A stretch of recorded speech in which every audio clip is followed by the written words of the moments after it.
Hai Mams, kali ini bareng lagi sama Kakak Putih. Kita mau ngobrolin tentang top question.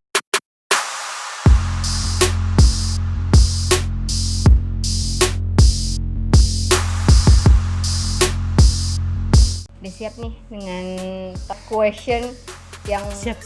biasanya Bu Mil suka tanyain di awal-awal kehamilan trimester pertama.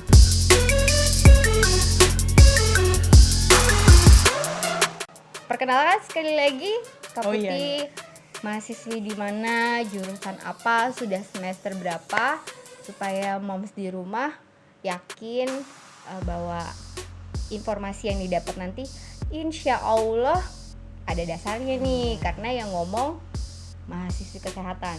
Oke. Jadi perkenalkan, nama saya Tania Putih, mahasiswa S1 Keperawatan Universitas Indonesia. Nah, di sini mungkin akan menjawab pertanyaan-pertanyaan dari bumil-bumil yang mungkin biasanya sering penasaran kenapa boleh nggak sih ini, boleh nggak sih itu, tapi dari Sisi pandang sisi perawat dan Jadi, mungkin dari sedikit dari anatominya aja sih, karena kebanyakan perawat itu lebih concernnya itu pada saat mau melahirkan dan sudah melahirkan, tapi ada beberapa yang bisa dijawab kalau misalkan kayak misalkan apakah suka begini, kenapa suka begini di awal-awal. Nah, mungkin masih bisa dijawab berdasarkan buku referensi yang saya pakai, yang jadi, Putih pakai. Kalau ada beda-beda antara jawaban, Mam, kok beda sih jawaban di sini sama yang dijawab sama Kakak Putih di vlog ini? Ya nggak salah juga, karena Kakak Putih menjawab dari sisi pandang sebagai perawat. Kita mulai dengan pertanyaan pertama. Oke.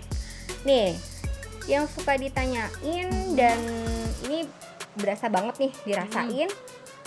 Kenapa kalau baru hamil itu nggak tahu ya, nanti kalau sudah membesar itu jadi gampang beser, alias sering banget buang air kecil, terus nggak bisa ditahan. Kayak biasanya kan kalau sebelum hamil tuh ntar aja deh, males nunggu sekalian, pengen banget gitu. Tapi kalau sekarang nggak bisa, pokoknya mau pipis juga udah, padahal begitu pipis ya segini doang. Kayak gitu. Nah, itu penjelasannya gimana?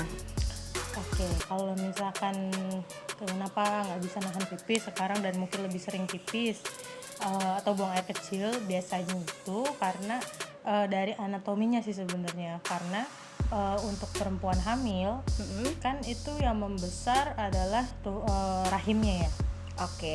Jadi di anatomi tubuh perempuan itu rahim itu di atas kandung kemih, di mana kandung kemih ini tempat dikumpulkannya air urin.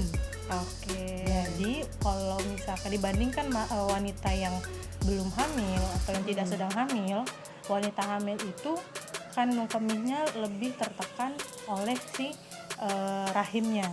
Karena apa? Pada saat hamil, rahim itu sedikit-sedikit akan berkembang menjadi lebih besar dari trimester 1, 2, sampai 3. Berarti bisa dibilang secara dengan penjelasan kakak nih, logikanya sebagai orang awam nih, Momi bisa bilang makin besar nanti makin susah dong buat nahan pipis, makin sering. Iya betul. Jadi kebanyakan ibu hamil yang sudah masuk ke trimester ketiga itu akan lebih sering buang air kecil, bolak-balik ke kamar mandinya atau ke toiletnya akan lebih sering. Oke, sekarang kita ke pertanyaan kedua. Kenapa bumil itu susah buang air besar atau sembelit? Nah, Momi sendiri tuh bisa 2 hari, terus bisa setengah jam, padahal udah makan pepaya, udah rajin minum air putih. Nah, itu kenapa masih suka dialamin? Oke, jadi sebenarnya ada beberapa faktor kalau ibu hamil itu sembelit tentu. Jadi kayak ada misalkan dari faktor makanan, bisa dari faktor fisiologis pada saat hamil. Jadi ada bermacam-macam. Jadi paling banyak sih yang ibu-ibu hamil yang suka sembelit biasanya pertama itu karena fisiologisnya, sama kayak tadi kenapa Nah, suka fisiologis sering itu apa? seperti apa? Fisiologis itu bentuk tubuh kita. Oh, perubahan. Oh bukan, fisiologis itu bentuk tubuhnya, jadi perubahan fisiologis. Jadi perubahan bentuk tubuh yang tadinya begini jadi begini. Iya, gitu. karena Itu kan berpengaruh juga ya. berpengaruh. Jadi seperti yang tadi sering pipis, Mm-mm. karena tadi rahimnya membesar, rahimnya berkembang terus, karena ada si janin atau dede bayinya di dalam perut, Jadi menekan si kandung kemih. Sama juga dengan sembelit, jadi bisa dia lebih menekan si bagian dalam perut seperti usus dan yang lain-lain, sehingga gerak peristaltik di dalam perut itu tidak selancar biasanya. Oke. Namun ada juga yang bukan karena itu, tapi karena dari diet atau pola makannya. Jadi misalkan lebih banyak sedikit minum air, terus seratnya kurang karena merasa nggak apa-apa pada saat sebelum hamil, Ya. makan ini nggak apa-apa, makan itu nggak apa-apa. Tapi mungkin banyak yang ibu-ibu hamil suka lupa kalau misalkan di awal-awal hamil dirasakan nggak ada perubahan nih, tapi ternyata perlu ekstra tambahan makanan karena sudah ada janin atau adik bayi yang ada di dalam perut. Udah bagi dua ya. Betul. Semuanya udah dibagi dua Jadi, gitu, dan itu nggak terasa gitu kan. Jadi harus porsinya 2 kali. 2 kali. Betul. Oke, kalau gitu. 2 kali dari biasanya. Nah, kalau seperti itu kan tadi kakak bilang kan ada perubahan dalam fisiologi ya, fisiologis tubuh, termasuk pada saat rahim membesar, ada organ-organ tubuh di dalam yang mungkin yang harus perubahan gitu. Nah, apakah ibu hamil yang kakak temui di trimester ketiga, kan kakak pernah cerita kalau banyak yang datang waktu tempat kakak ini apa sebutannya, praktek itu sudah menjelang melahirkan gitu. Apakah itu masih ada keluhan sembelit juga? Kalau tadi kan soal nggak bisa nahan buang air kecil kan iya, apalagi makin besar makin nggak bisa nahan. Nah, kalau sembelit gimana? Apakah masih sembelit juga? Kebanyakan sih iya. Jadi itu tadi dari banyak faktor. Jadi apakah memang tertekan oleh si rahim atau uterusnya yang sudah makin besar di trimester ketiga, jadinya kurang bisa lancar seperti biasanya gitu. Tapi biasanya kalau ada kasus-kasus tertentu tuh perawat kalau misalkan ada ibu hamil yang sudah masuk perawat inap di rumah sakit, kalau ada sembelit pasti itu langsung diberi langsung tindakan. Tindakannya kayak gimana? Kayak misalkan dikasih pencahar. Itu pencahar yang langsung dari dubur. Oh, itu aman? Aman karena tidak masuk ke aliran darah. Oh, jadi iya. langsung Tante sempet tuh waktu kayak aduh worried kan, karena waktu itu sudah 3 hari gitu kan. Sempet kayak apa pakai obat itu ya gitu, tapi khawatir juga gitu, takutnya nggak boleh gitu. Padahal sih mungkin daripada obat yang dimakan kan takut ya, karena itu ke usus ke lambung gitu. Sempet gitu, cuma udahlah nggak usah, tunggu aja, bismillah aja gitu, semoga jangan sampai ke hari keempat gitu kan. Ternyata alhamdulillahnya sih enggak gitu, tapi itu aman. Sebenarnya aman, tapi itu biasanya dipakai pada kasus-kasus tertentu yang sudah tidak bisa lagi dengan minum air putih yang banyak, makan serat yang banyak. Jadi baiknya tetap harus konsultasi dulu ya, betul, ke ahlinya, ke dokter masing-masing gitu. Nah, dari pengalaman kakak, paling lama nih si ibu hamil ini sembelitnya berapa hari? Jadi buat momi-momi di rumah bisa tahu kira-kira kalau udah sekian hari itu masih normal nggak ya? Apa kalau sekian hari, wah udah harus mulai konsultasi nih ke dokter gitu, atau bertanya ke orang yang lebih ahli, yang lebih mengerti gitu. Nah, biasanya sepengetahuan kakak nih dari yang kakak praktek, yang ada pengalaman orang, paling lama berapa hari sih mereka? Kalau paling ditanya paling lama sih masuk Sebelum sampai ada tindakan dokter gitu. dari dibilang itu sembelit itu kalau misalkan sudah di atas 3 hari kalau nggak salah. Di atas 3 hari 3 ya. sampai 4 hari. Tapi kalau misalkan ada penelitian yang lebih baru lagi, soalnya itu dari referensi yang udah nggak terlalu baru. Kalau misalkan ada referensi yang baru lagi, mungkin ada yang bisa dibilang sembelit udah 7 hari baru dibilang sembelit atau gimana gitu kan. Berarti kalau udah di sini, ini versi kita ya, kalau sudah lebih 3 hari baiknya moms di rumah segera berkonsultasi dengan dokter atau yang lebih ahli ya. Betul. Gitu. Karena mungkin kalau udah lebih dari 3 hari kita udah harus sedikit jaga-jaga nih kenapa. Betul. Oke, terus ada lagi mau ditambahin? Lanjut aja. Lanjut, kita lanjut ke pertanyaan ketiga. Kenapa Bumil jadi susah tidur? Terus bisa tidur itu kadang baru kayak tante sendiri itu jam 2, setengah 3, padahal nih dari jam 10 dan jam 10 sudah dimerem-meremin, pengen banget bisa tidur gitu. Cuma gimana, kayak kadang mata udah ngantuk tapi badan masih gelisah, bolak-balik sana sini nyari posisi yang enak gitu. Nah, yang sebelumnya tante tuh kebo banget nempel tidur gitu, apalagi kalau dengerin musik yang enak, lampunya dimatiin gitu. Nah tapi sekarang kayaknya mau kayak gimana aja susah deh.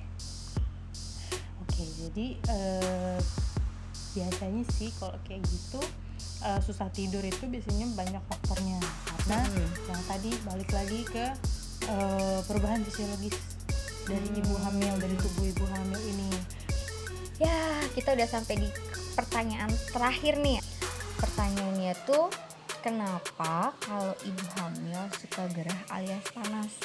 Ya tante misalnya di rumah AC udah di volume kecil, terus kipasnya udah gedein, masih aja gerah gitu. Bawaannya pokoknya nggak mau pakai selimut gitu. Nah, itu kenapa? Kalau itu sih biasanya karena balik lagi ke tadi perubahan fisiologi tubuhnya ibu hamil. Nah, jadi ada perubahannya lagi, satu laju peredaran darahnya itu makin cepat kalau ibu hamil itu, karena yang diedarin darahnya 2 nih, double, ibu dan adik bayinya gitu. Kalau orang awam bisa nggak sih yang begini? Oh kayak abis olahraga ya gitu. Mungkin. Kan kalau olahraga katanya lagi pelajaran gitu. Kita kan cepet kayak tuh biasa berkeringat. betul, abis olahraga peredaran darahnya cepat, akhirnya jadinya suhu tubuh meningkat 1-2 derajat gitu. Itu sampai dengan nanti melahirkan atau sama kayak tadi tuh yang kalau nahan pipis kan makin besar nanti makin gak bisa nahan, apakah nanti semakin panas semakin tinggi suhu tubuhnya? Kalau semakin panas sih itu enggak ya, kecuali kalau misalkan nanti ada beda ceritanya, kalau misalkan ibunya kena infeksi atau ada penyakit pasti akan demam, dan itu akan meningkatkan suhu tubuh gitu. Beda lagi ceritanya. Oke, gitu. Terkait sama corona nih, kan biasanya kayak kita masuk gedung, masuk mall diperiksa suhu tubuhnya, apalagi nanti tante masuk kerja, kebetulan kerjanya di gedung perkantoran yang ada cek suhu tubuh. Betul. Nah, itu nanti kalau bisa naik 1-2 derajat, itu masih masuk normal nggak? Masih masuk normal, karena kan kalau Suhu tubuh normal berapa? Itu 36,5 36,5 derajat Celcius ya. Itu sampai kalau yang terbaru itu kalau nggak salah 37 itu masih normal. 37 masih normal. 37 derajat Terus kalau Celcius. misalnya ada kenaikan 1-2, katakan misalnya 2 deh, kita lagi panas, habis baru datang nih panas, kenapa? Berarti bisa 40 dong? Enggak, hitung-hitungannya enggak kayak gitu. Jadi kayak misalkan Bukan berarti nanti di gitu terus 40 gitu, bukan? Enggak, jadi mungkin akan lebih panas dari biasanya. Mungkin kayak gitu. Panasnya itu bukan panas demam, Bukan panas demam, jadi kerasa gerahnya gitu. Suhu tubuhnya. Jadi diperjelas perbedaan antara peningkatan suhu tubuh dengan temperatur sama suhu tubuh beda nggak sih? Sama. Nah, demam itu adalah suhu tubuh yang meningkat di atas normal. Tapi kalau misalkan suhu tubuh ibu hamil itu meningkat, itu masih dalam tahap normal. Dalam normalnya suhu tubuh tuh 36 sampai 37 itu masih normal. Jadi kenaikan yang dimaksud bukan pada saat dicek suhu tubuhnya nanti jadi kalau misalnya normal 37 terus jadi 39, bukan ya, cuma hawanya aja yang orang ngerasanya nggak gerah biasa aja, tapi Iya. si ibu hamil ngerasanya Akan aduh merasa ini gerah lebih- banget gitu, betul. pengennya kipas-kipas gitu. Sensitif. Jadi- lebih sensitif terhadap panas gitu. Nah jadi nggak usah khawatir misalnya masuk gedung kantoran, nanti mau masuk satu tempat yang ada pengecekan suhu tubuh, bukan berarti pada saatnya aduh nanti naik 1-2 derajat jadi nggak boleh masuk terus kita dianggap terinfeksi corona gitu. Bukan yang itu yang dimaksud naik suhu tubuh ya kak, tapi lebih ke gerahnya gitu, butuh udara gitu lah, butuh angin. Oke. Udah semua dijawab sama kakak Putih. Nah, kita di sini saling sharingnya berdasarkan pengalaman kakak Putih. Kalau moms di rumah, teman-teman di rumah punya saran dan kritik atau bilang, oh itu kurang tepat, boleh di komen di bawah. Kan kita saling belajar kan, Betul. gitu, saling koreksi. Nggak apa-apa kan kak? Mungkin ada yang bilang, jadi kakak Boleh, juga tahu, boleh. wah ternyata yang itu kurang tepat. Oke, karena kita sama-sama belajar semuanya. Ini baru jadi bumil, ini mau jadi perawat. Kita sama-sama sharing. Betul. Nextnya kita juga bakal bikin top 5 yang lain bareng juga sama kakak Putih. Mungkin bisa sama temen ngobrol yang lain selain kakak Putih. Nah kalau punya request bikin dong top 5 ini gitu, rekomendasi apa boleh juga Boleh. di bawah. Oke, makasih Dah. udah nonton kita, dah.